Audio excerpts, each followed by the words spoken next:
3 and 1 are 1. Bar Lassiter was a young man. He lived with his parents and an elder sister near Carthage, in the state of Tennessee. The Lassiters were simple farmers. Their farm was small and the family was poor. They did not have enough money to own slaves.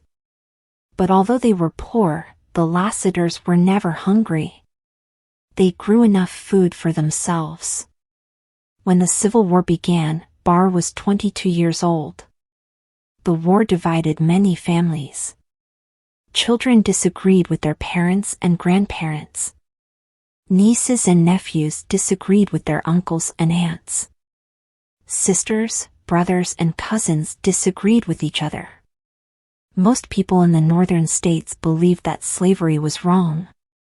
Many Southerners had owned slaves for many years. They did not want the government in the North to tell them what to do. Bar Lassiter supported the Unionists. The rest of his family supported the Confederates. Bar could not live in the house. And he did not want to fight for the Confederate Army. He wanted to join the Union Army. When he left the farm, Bar's family did not try to stop him. And they did not say goodbye. Bar joined the Union Army and became a cavalryman. The two armies fought in the northern states and then the southern states. Bar did not return to Carthage for 2 years. That part of Tennessee had first been controlled by the Union Army. Then it was controlled by the Confederate Army. Now the Unionists were in control again. Many farms and plantations in the South were destroyed.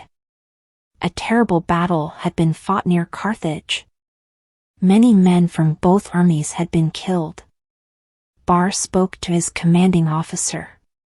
"Sir, my home is near here," he said. "I want to see my family. May I visit them?"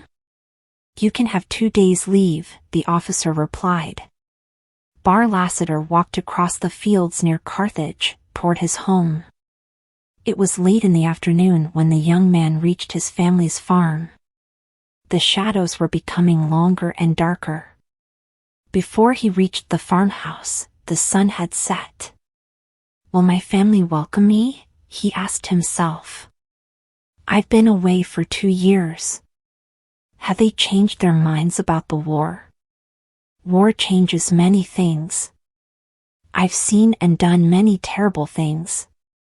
I'm only 24, but I feel like an old man." The moon was now shining in the dark sky. Bar walked up to his home. No lights shone from the windows, and the door was wide open. Suddenly, a man came out of the house. "Father," the young man called out. "Father." The man looked at his son, but said nothing. He turned around and went back into the house. Bar was very disappointed. He was not welcome in his own home. But he entered the house, and went into the kitchen. His mother was sitting by the fireplace. No fire was lit and no food was cooking. The fireplace was filled with cold, black ash. "Mother," the young man called out. "Mother." She looked at him, but she did not speak. Bar moved closer. He wanted to put his hand on his mother's shoulder. Then suddenly Bar's sister came into the room. She looked at her brother, but said nothing. She turned around and left. Bar turned back to his mother. But she had left the room too. His family did not want him there. Bar walked to the front door and looked outside. The moonlight shone on the garden. The long grass moved slowly backward and forward. It looked as if it was moving underwater. The wind blew and the trees and their black shadows moved. It was a sad and strange scene. Bar felt tears on his face. He walked back to the army camp. Bar was tired when he awoke the next day. He had not slept well. He had dreamed strange dreams. Did I walk home? He asked himself.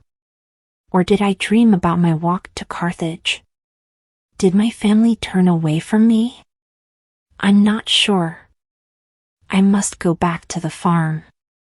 He had not walked far when he met his friend Bushrod Ulbro. Bar had known Bushrod for many years. They had attended the same school. I'm going home, said the cavalryman. I'm going to visit my family. Bushrod looked quickly at Bar, but said nothing. Bar did not notice his friend's silence. He continued talking. I know that my family haven't changed their minds, he said. But there have been changes, Bushrod said. I'll go with you. We can talk as we go. Bushrod did not talk on the journey. He was silent until they reached the farm. Instead of a farmhouse, the two friends found only broken walls that had been burned by fire. All the doors, windows, and furniture had burned. They had become black ash. Bar stared in astonishment. I didn't know how to tell you the truth, said Bushrod. A year ago, there was a battle here. Your house was hit by Yankee shells. There was a fire. And my family, where are they? They're in heaven, I hope, replied Bushrod. They were all killed when the house was destroyed. The end. Thanks for watching. If you liked the video, please like and subscribe to my channel. Check out my other videos for more content like this.